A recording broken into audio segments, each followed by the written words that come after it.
AI 비서한테 뭐 좀 물어봤다가 속 터져본 경험 다들 한 번쯤 있으시죠? 있죠. 분명히 있죠. 저 얼마 전에 보고서 초안을 맡겼는데 분명히 간결하고 핵심만 요약해줘라고 했거든요. 네? 근데 무슨 거의 논문을 써놨더라고요. 그렇죠. 근데 또 어떨 땐 정말 제 마음속에 들어왔다 나갔나 싶을 정도로 기가 막힌 결과물을 내놓기도 하고요. 맞아요. 이 차이가 대체 어디서 오는 걸까요? 바로 그 지점이 오늘 우리가 파헤쳐볼 주제의 핵심입니다. 보내주신 자료가 바로 그 질문, 그러니까 무엇이 인간과 AI를 훌륭한 협업 파트너로 만드는가를 정면으로 다룬 아주 흥미로운 연구거든요. 단순히 AI 모델의 IQ 테스트 점수 같은 거 있잖아요.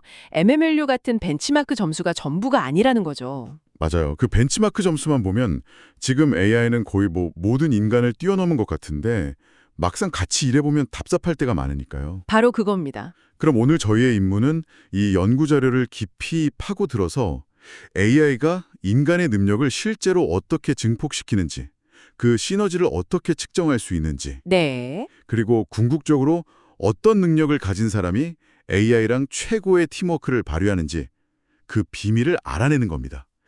자, 그럼 한번 제대로 파고 들어가 보죠. 좋습니다. 먼저 기존의 AI 평가 방식이 왜 현실하고 좀 동떨어져 있는지부터 짚고 넘어가면 이야기가 쉬워질 것 같아요. 네, 보통 AI 성능 얘기할 때 나오는 그 MMLU나 빅벤치 같은 것들이요. 맞습니다. 자료를 보니까 이걸 조용한 방에서 혼자 시험 치는 것에 비유했던데 아까 와닿더라고요. 그렇죠. 현실 세계의 문제는 그렇게 깔끔하게 정의된 객관식 문제가 아니잖아요. 전혀 아니죠. 끊임없이 변수가 생기고 누군가랑 소통하고 협업하면서 풀어야 하는 복잡한 문제들이 대부분이죠. 지능이란 게 본질적으로 고립된 환경이 아니라 상호작용 속에서 발현되는 건데 기존의 평가는 이 부분을 완전히 놓치고 있었던 겁니다. 그렇게 상호작용 없이 시험 점수만 높이는 방향으로 AI를 개발하면 어떤 문제가 생기는 건가요? 연구에서 좀 재미있는 표현을 쓰는데 아첨꾼 AI가 될 수 있다는 거예요. 아첨꾼이요? 네. 사용자가 뭘 원하는지 파악해서 정답을 주기보다는 그냥 사용자가 듣고 싶어하는 말, 동의할 것 같은 말을 해주면서 점수를 따려는 거죠. 저도 가끔 느끼는데 제가 어떤 의견을 제시하면 AI가 아주 훌륭한 지적이십니다 하면서 제 의견을 그냥 그대로 반복할 때가 있어요. 저 그거 뭔지 알아요. 내 말이 맞아 소리는 듣기 좋은데 사실 문제 해결에는 아무 도움이 안 되죠. 그렇죠. 결국 인간의 능력을 보완해주기보다는 그냥 흉내만 내는 앵무새가 될 수도 있다는 거군요. 정확합니다. 그래서 이 연구가 이제는 AI의 개인 플레이 능력 말고 팀 플레이 능력을 측정해야 한다고 주장하는 겁니다. 자, 여기서부터가 정말 흥미로워지는데요. 연구팀이 시너지, 그러니까 인간과 AI가 함께 일했을 때 추가로 생겨나는 가치, 네, 그 시너지요. 이걸 측정하는 새로운 분석 틀을 제시했죠. 근데 시너지라는 게 워낙 막연한 개념인데 이걸 어떻게 숫자로 측정할 수 있었을까요? 핵심은 개인의 문제 해결 능력하고 협업을 통해 얻는 능력 향상을 수학적으로 분리해내는 데 있습니다. 분리한다고요? 네. 비유하자면 어떤 축구 선수가 혼자 드리블하는 능력이랑 팀원에게 정확한 패스를 건네는 능력이 다른 것처럼 이 두 가지를 별개의 능력치로 보고 각각 측정한 거죠. 그걸 어떻게 구현했죠? 챗 벤치라는 데이터를 활용했습니다. 667명의 참가자에게 수학, 물리, 도덕 추론 같은 다양한 분야의 문제를 풀게 했어요. 네. 중요한 건 처음엔 혼자 풀게 하고 그 다음엔 GPT-4나 라마 3-18B 같은 AI랑 같이 풀게 한 겁니다. 그래서 그 두 상원의 성과를 비교 분석한 거군요. 맞습니다. 그냥 단순히 정답률만 비교한 건 아닐 것 같은데요? 물론입니다. 여기서 베이지안 항목 반응 이론이라는 좀 복잡한 통계 기법이 등장하는데요. 근데 겁먹으실 필요는 없고요. 쉽게 말해서 성과에 영향을 미치는 여러 요인들을 필터처럼 걸러내서 순수한 시너지 값만 추출해내는 장치라고 보시면 돼요. 그러니까 예를 들어 어떤 사람이 AI랑 같이 어려운 문제를 맞췄을 때 그게 원래 그 사람이 똑똑해서인지 아니면 문제가 그냥 쉬워서인지. 그렇죠. 아니면 정말로 AI와의 협업이 결정적이었는지 이걸 분리해서 계산해내는 거죠. 와, 그러니까 AI 덕분에 오른 순수한 점수가 얼마인지 정확히 발라냈다는 거군요. 정말 똑똑한 방법이네요. 네, 아주 정교한 방법이죠. 그래서 결과는 어땠습니까? 정말로 측정 가능한 시너지가 존재했나요? 존재할 뿐만 아니라 생각보다 훨씬 컸습니다. 오, 성능이 상대적으로 낮은 라마 모델하고 같이 일했을 때조차 참가자들의 성과가 평균 23%포인트나 향상됐어요. 23%포인트요. 엄청나네요. 네. 그럼 GPT-4는 더 했겠는데요? 네, GPT-4와 함께 했을 때는 무려 29%포인트의 성과 향상이 있었습니다. 와, 29. 이건 그냥 단순히 시험 점수가 60점에서 89점으로 오르는 수준의 변화입니다. 거의 다른 사람이 된 거죠. 29%포인트라니? 이건 뭐 AI가 그냥 보조도구가 아니라 거의 게임 체인저 수준인데요? 그렇죠. 혹시 어떤 종류의 문제에서 특히 더 효과가 컸는지도 나왔나? 아주 중요한 질문입니다.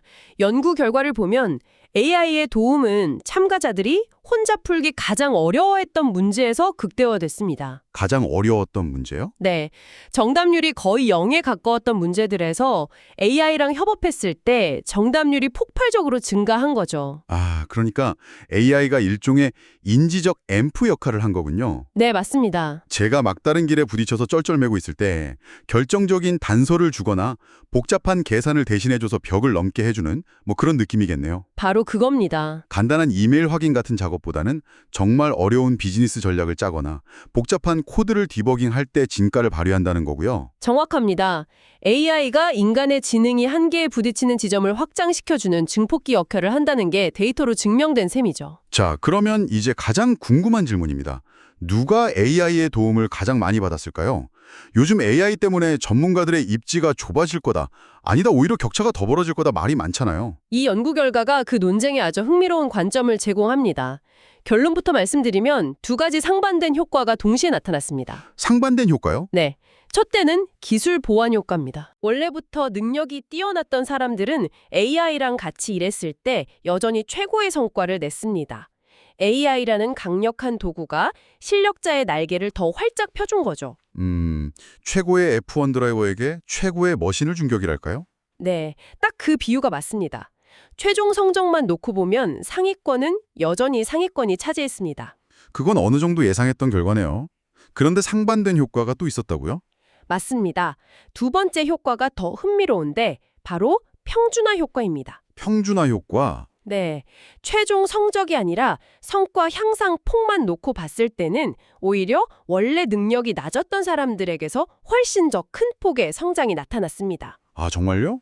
예를 들어 원래 50점 받던 사람이 AI랑 같이 해서 75점이 되고 90점 받던 사람이 98점이 되는 식이죠. 아, 점수 향상분만 보면 25점 대 8점으로 초보자의 이득이 훨씬 큰 겁니다. 잠깐만요. 그럼 정리해 보면 AI가 최상위권 전문가들은 더 강하게 만들어주지만 동시에 초보자나 중위권 사람들은 훨씬 더 큰 폭으로 실력을 끌어올려서 네. 전체적인 실력 격차는 오히려 줄어든다는 거네요? 와, 이거 정말 역설적이면서도 희망적인데요? 그렇죠. 흔히들 AI가 격차를 심화시킬 거다 혹은 완전히 평준화시킬 거다 이렇게 한쪽으로만 생각하기 쉬운데 현실은 훨씬 더 복합적이라는 걸 보여주는 아주 중요한 결과입니다.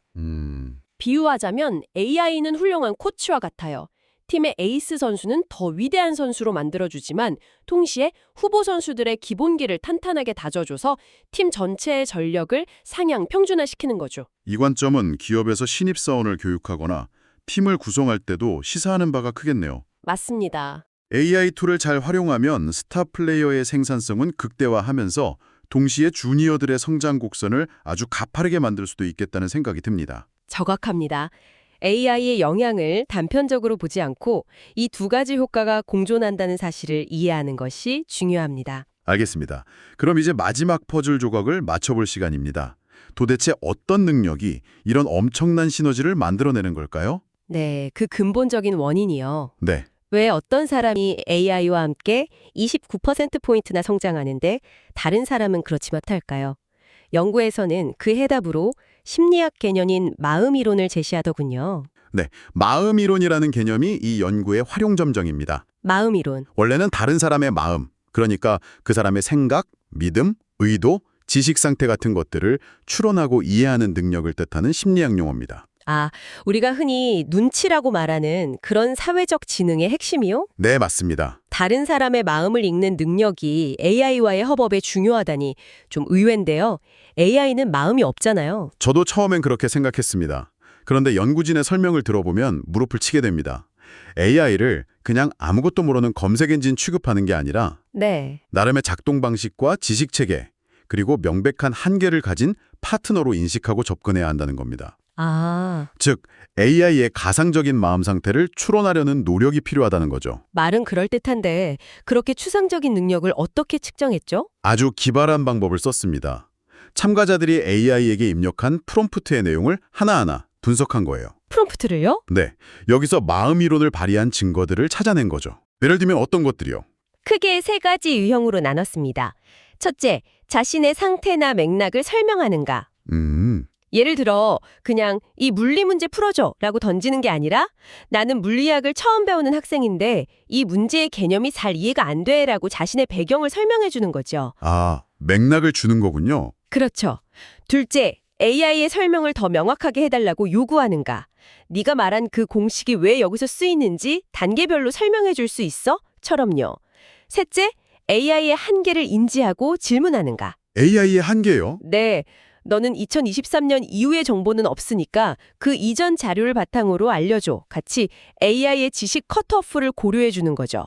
아, 이제야 감이 오네요. 그러니까 이런 질문 방식들이 모두 AI라는 파트너의 현재 상태와 능력을 고려하고 배려하는 행동, 즉 마음 이론을 발휘한 증거라고 본 거군요. 맞습니다. 그냥 질문만 냅다 복사해서 붙여 넣는 건 낮은 마음 이론이고요. 바로 그겁니다. 그리고 이 마음 이론 점수랑 실제 시너지 점수를 비교해봤더니 놀라운 결과가 나온 거죠. 어떤 결과였나요? 개인별 마음 이론 점수는 그 사람이 AI와 협업해서 얼마나 성과를 높였는지, 즉 시너지란 아주 강력한 상관관계를 보였습니다. 와, 그런데 더 놀라운 건 이 마음 이론 점수가 그 사람의 혼자 문제 푸는 능력과는 아무런 관련이 없었다는 겁니다. 와, 그게 진짜 중요한 포인트네요. 그렇죠. 그러니까 AI랑 협업 잘하는 능력은 우리가 흔히 말하는 IQ나 시험 성적 같은 일반 지능과는 전혀 다른 별개의 사회 인지적 기술이라는 강력한 증거잖아요. 맞습니다. 혼자 공부 잘하는 거랑 팀 프로젝트 잘하는 게 다른 능력인 것처럼요.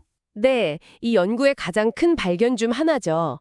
AI 활용 능력은 이제 독립적인 전문 기술로 인정받아야 한다는 뜻입니다. 여기서 한 걸음만 더 들어가 볼게요. 이 마음 이론이라는 게 그냥 그 사람이 원래부터 가진 고정된 특성일까요? 아니면 특정 상황에서 의식적으로 발휘할 수 있는 기술 같은 걸까요? 연구진도 그게 궁금해서 더 깊이 파고들었습니다. 각 사용자가 제출한 모든 프롬프트를 개별적으로 분석했죠. 네. 그랬더니 더 흥미로운 사실이 발견됐습니다. 똑같은 사람이라도 특정 질문에 대해 더 많은 마음 이론을 발휘한 프롬프트를 입력했을 때 아, 바로 그 질문에 대한 AI의 답변 품질이 눈에 띄게 좋아지는 역동적인 관계가 관찰된 겁니다. 그러니까 마음 이론은 타고난 성격 같은 게 아니라 매 순간 발휘할 수 있는 스킬이라는 거네요. 그렇죠. 제가 AI를 더 배려하고 존중하는 태도로 대화할수록 AI도 더 좋은 답변을 내놓는 일종의 상호작용이 일어난다는 거잖아요. 이거 진짜 중요한 발견 같아요. 네. AI와의 협업이 단순히 똑똑한 질문을 던지는 기술의 문제를 넘어서 상대를 파트너로 인정하는 태도의 문제일 수 있다는 걸 데이터로 보여준 거죠. AI를 그냥 명령만 수행하는 기계로 볼 때랑 나름의 지식과 한계를 가진 동료로 보고 소통할 때 결과물의 질이 달라진다는 겁니다. 오늘 이야기 정말 흥미진진하네요. 한번 정리해 보겠습니다. 첫째, MMLU 점수 같은 AI 단독 시험 성적만 보는 시대는 끝났다. 이제는 인간과의 팀워크 능력을 제대로 측정해야 한다는 거고요. 둘째, AI와 함께 일하는 능력은 혼자 일하는 능력과는 완전히 다른 측정 가능한 별개의 기술이라는 점. 네. 그리고 이 기술은 전문가에게는 더 강력한 무기를, 초보자에게는 실력 격차를 뛰어넘을 든든한 발판을 제공하는 이중적인 효과를 가집니다. 그리고 마지막으로 그 모든 협업 능력의 핵심에는 마음 이론이라는 사회적 지능이 자리하고 있었다는 것. AI를 단순한 도구가 아니라 그 나름의 작동 방식을 이해하고 존중해야 할 파트너로 대하는 자세가 성공적인 협업의 열쇠라는 거였죠. 네, 이런 발견은 앞으로 AI를 개발하고 훈련하는 방식에도 큰 영향을 줄 겁니다. 단순히 더 많은 데이터를 학습시켜서 더 똑똑한 AI를 만드는 걸 넘어서 어떻게 하면 인간과 더 잘 소통하고 협력하는 좋은 팀원이 될 수 있는 AI를 만들 것인가 하는 방향으로 고민이 옮겨가야 한다는 거죠. 사용자의 의도나 지식 수준, 현재 어떤 부분에서 막혀 있는지를 더 잘 파악하고 그에 맞춰서 도와주는 AI가 필요하다는 이야기네요. 맞습니다. 오늘 이야기를 나누다 보니 마지막으로 이런 질문이 떠오르네요. 지금까지는 인간이 AI에 대해 마음 이론을 사용하는 것에 대해서만 이야기했잖아요. 네, 그랬죠. 만약 이 관계가 역전된다면 어떻게 될까요? 즉, AI가 우리 인간에 대해 진정한 마음 이론을 갖게 되는 겁니다. 아, 단순히 우리가 입력할 다음 단어를 예측하는 수준을 넘어서 대화하는 동안 우리의 목표와 지식의 한계, 심지어 우리가 느끼는 좌절감이나 기쁨까지 실시간으로 이해하고 반응하는 AI? 그런 AI는 우리가 일하고 배우고 생각하는 방식 자체를 또 어떻게 근본적으로 바꾸게 될까요?